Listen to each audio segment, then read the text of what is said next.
ठाण्यातील एका नामांकित शाळेमधील शिक्षिका विद्यार्थ्यांना मारहाण करते असा आरोप काही पालकांनी केलाय।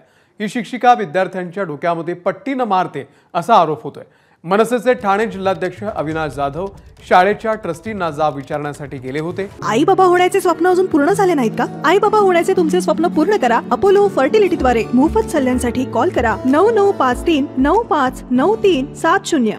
या प्रकरणामध्ये शिक्षिकेवरती कारवाई करण्यासाठी बैठक झाली असून या प्रकरणामध्ये महानगरपालिकेला कळवण्यात आलंय अशी माहिती शाळेच्या ट्रस्टींनी दिली आहे।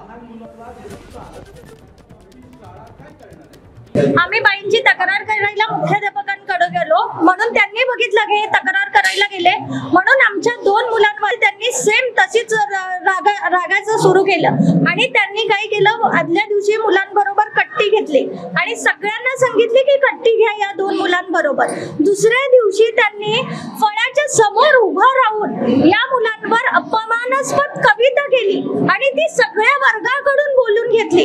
हे असं नेहमी करतात, त्यांचं नेहमी तेच असतं। हे जे प्रकरण आहे हे आताच नाहीये, 2019 पासूनचे पालक आहेत, त्यांनी लेखी पत्र दिलेले होते शाळेमध्ये, तरी पण शाळेने गेल्या 5 वर्षामध्ये कोणत्याही प्रकारची कारवाई त्या बाईंवरती केल्या नाही। आणि एवढं प्रकरण चालू असताना पण त्या बाई बिंदास शाळेवरती अजूनही मुलांना शिकवत आहेत आणि आमची मुलं गेला 1 महिन्याला घरामध्ये बसली आहेत, इथे येत नाहीत। इथे आल्याच्या नंतर मला जे काही कळालं ते एका मुलाला पट्टीने मारले आणि त्याच्या डोक्यातनं रक्त आल्याच्या नंतर शाळेने कुठलीही कारवाई त्या टीचरवर केली नाही।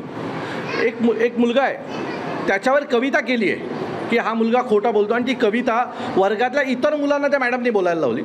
अशा मानसिकतेच्या जर मॅडम असतील तर मला असं वाटतं की शाळा चालेल कशी? आणि आम्ही आमच्या मुलांना शाळेच्या भरोशावर शाळेत पाठवतो आणि त्याच्यानंतर जर शाळेचे ट्रस्टी दिघे जर आम्हाला सांगत असतील की हे सगळं ऐकावं आहे तर लहान मुलांवर तुम्ही विश्वास नाही ठेवणार, मग विश्वास कोणावर ठेवणार?